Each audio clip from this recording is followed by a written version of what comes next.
so important when we are growing up, when we go through school, college, that there should be that search. It's almost a duty. Duty of the person, duty of the parent, duty of the teacher, to help find a passion in a human being. And how do you find that passion? Well, one way is the way we began a little while ago, when I suggested that you think of what you might do if you had only 3 months to live.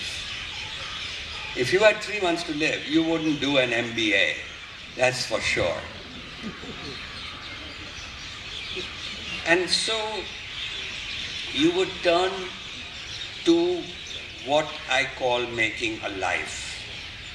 And making a life, what's the point of trying to reinvent the wheel when hundreds and thousands of people have already asked that question and written wonderful books about that? And so it is really the idea that no matter what we study in school, college, reading is such an important source because it gives the experience of others that we can imbibe. Now, I guess I was lucky. I went as an undergraduate to a college in America, and like the son of a good middle-class Indian family, I said I would do what my father did. He was an engineer, so I went to study engineering. But when I arrived at the college, this was Harvard, they said, you've come to the wrong college if you want to study engineering. There's another one called MIT, which is nearby. So why don't you change over? Anyway, I wasn't deterred, but I discovered in the very first year a course in chemistry, and I loved it. And so I said, I asked, can I change my major? So I switched to chemistry. That summer I came home after the first year, and for the first time I saw poverty in India. You know, you really only discover poverty when you go away. And so I came back and I said I must study economics. So in my second year, I changed again and started doing economics. After studying economics, I suddenly discovered history and literature, and I wavered about changing to those. And then I discovered the beauty of buildings. And so I said I'll be an architect. And I read a lot of books on buildings and art and so on. So suddenly I switched again to architecture. And in my third year, towards the middle of the third year, I discovered philosophy and Sanskrit. Believe it or not, there was a great scholar of Sanskrit. I took philosophy and I took Sanskrit. But Sanskrit was very difficult. So I stayed with philosophy, but after a year I left Sanskrit. And I finally graduated in philosophy. So that's how you were able to introduce me as someone who studied philosophy.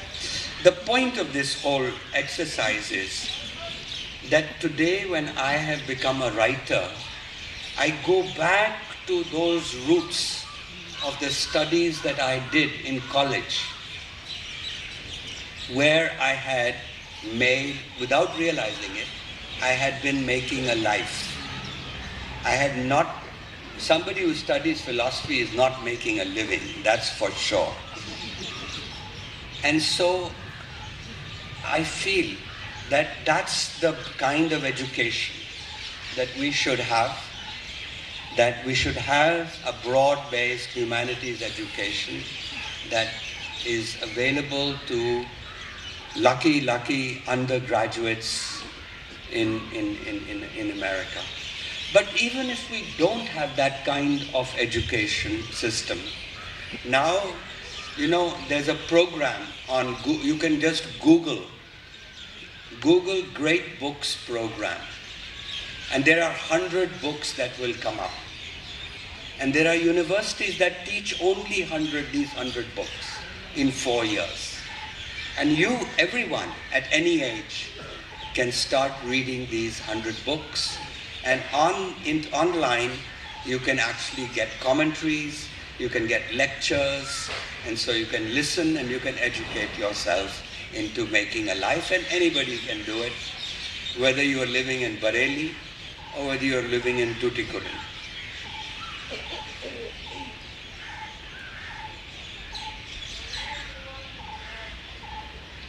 So as a result, because I had this idea of making a life, and I was able to acquire it early, in my 20s and 30s, while I was working for my company, I became a weekend writer. And so while my friends in the corporate world played golf, on weekends I wrote. And so I wore two hats right through my life. And from a weekend writer in the 20s and 30s and 40s, I was too busy running my company. But 20s and 30s, I was able to write 3 plays, Larinsa, Jaku Hill, and Mira, in my 20s. And I wrote a novel called The Fine Family in my 30s. Now, it took me 9 years to write a novel as a weekend writer, but as a weekday writer, it would have taken 2 to 3 years. So, when I got to 50 and I asked this existential question, and my wife dismissed it, I told her I was serious. And so I had to persuade her, and we had to sat down and did some arithmetic. How much savings did we have? How much money would we need to live with without having a job? And fortunately, our children were grown up. They had gone to college. And so some of the responsibilities were taken care of. And so I persuaded her that this was time to leave at the age of 50 to become a full-time writer. But it was almost like a no-brainer that this was something that I had found a passion, and I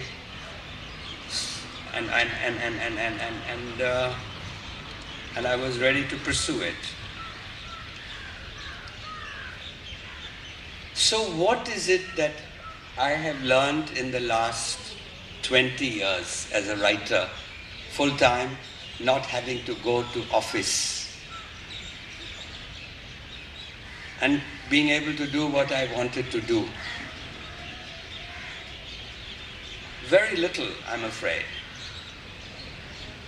And that is really the modest truth. But there are a few ideas that I might share with you. One is that when you enjoy doing something, then it doesn't feel like work. And so for the last 20 years, my routine has been that I'm on my desk at 6 o'clock in the morning in my pajamas, pajama kurta, and I write flat out till 12 to 1 o'clock.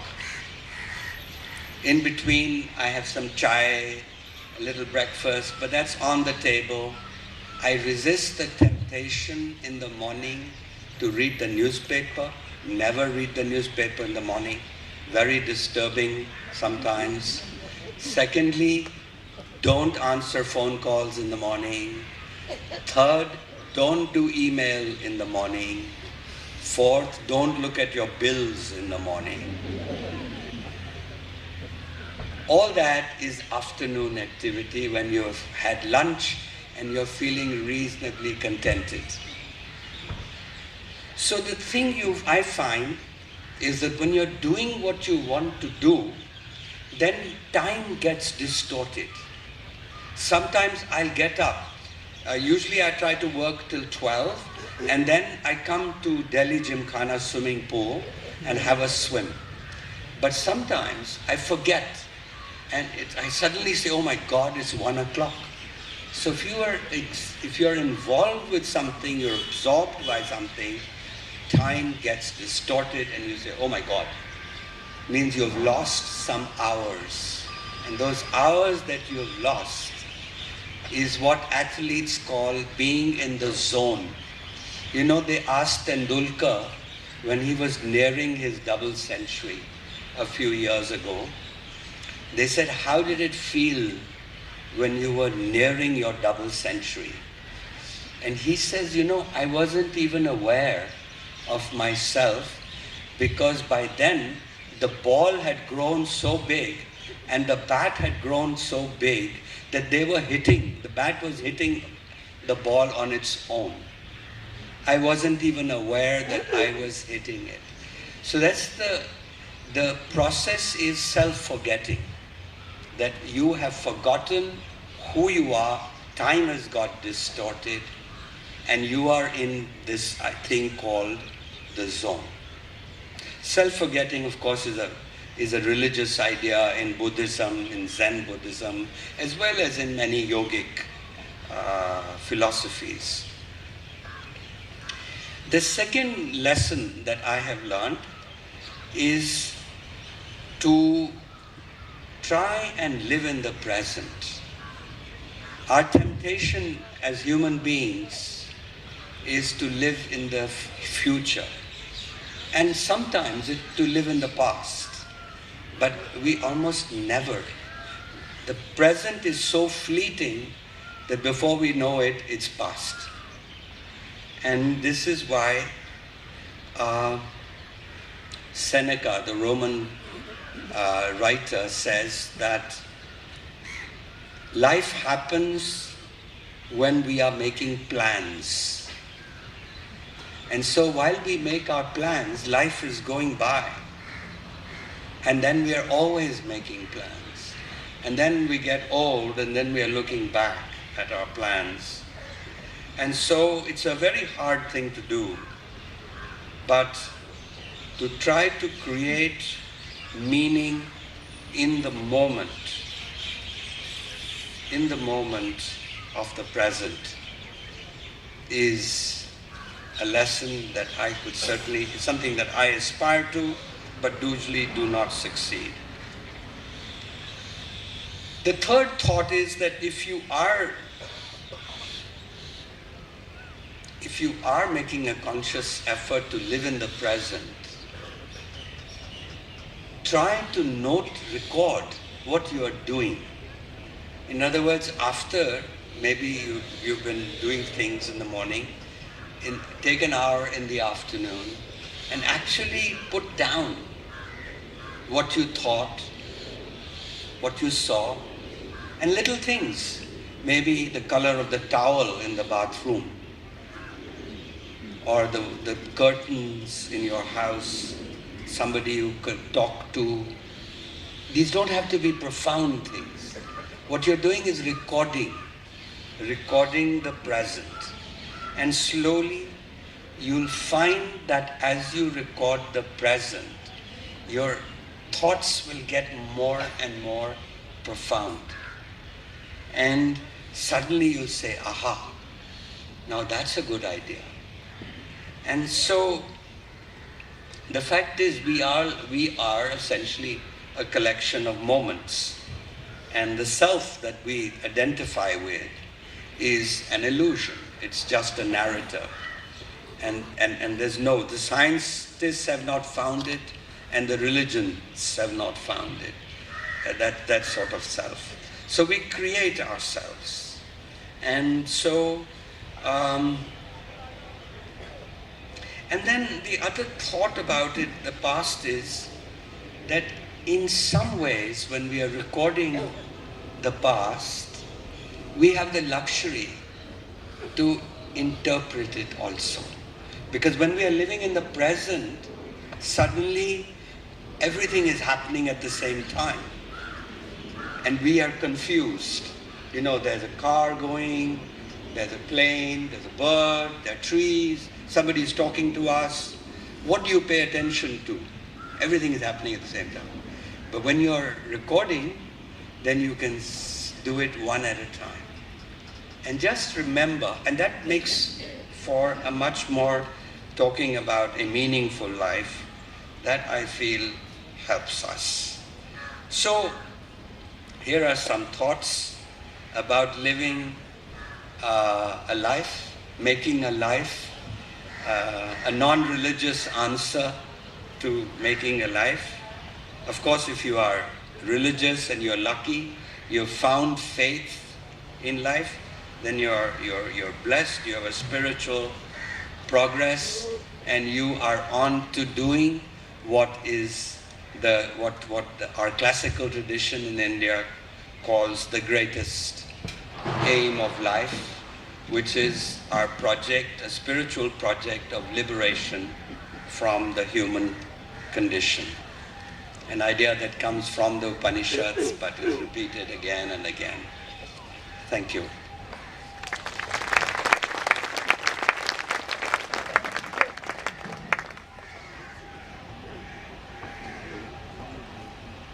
We'll take on questions now from the audience.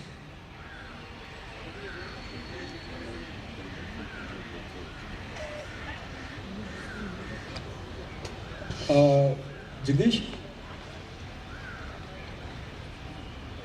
First of all, in the lighter vein, the answer, the thought which came to my mind when you said if you have 3 months to live, I would say never go to a doctor. That's in a lighter vein for the rest of your life. And now to the serious matters, sir, which you have spoken so well about, the life and living. And I think most of us are only living, as you correctly implied also, and very few people make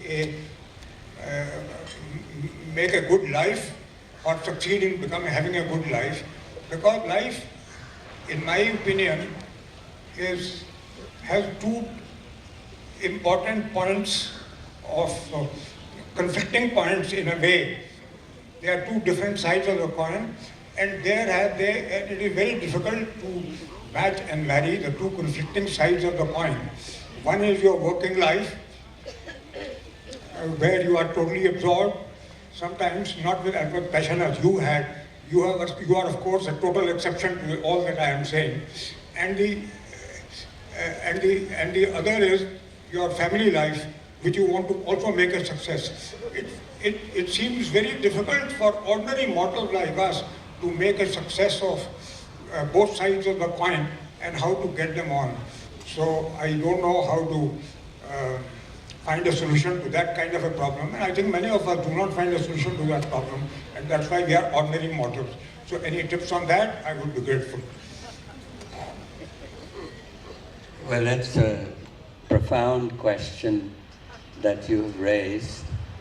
And by the way, I hope some of you will talk about the thought game, and I would like to know how you would like to live those last 3 months. That would be an interesting thing for me. But you've talked about the classical conflict between work and family, between and then the answer, of course, you have to love both, and you have to be able to be able to achieve both. What helps in this conflict is what Freud said. Freud said if you love both, the family, the person you live with, as well as the work you do, you are actually a much more positive person. If you hate your work or you hate the person you live with, you're not a very happy person. So the starting point is that it would seem to me that the starting point is to like the work you do, and at least if you don't love it, you must face. And he had a very routine job, but he had a tremendous ability to make every work he did into a bit of a game, which he would enjoy. He would tell you that. And then he says, well, this came to work. At lunchtime, he would tell us the game he had played with himself, which had helped him in this process. Hello. I don't know whether I'm qualified in this August gathering to say so or not, but maybe Buddha's middle path is the best. This way and that way both. Don't take too much extreme on one side or on the other. Any other questions, please? Yes, ma'am. Yeah.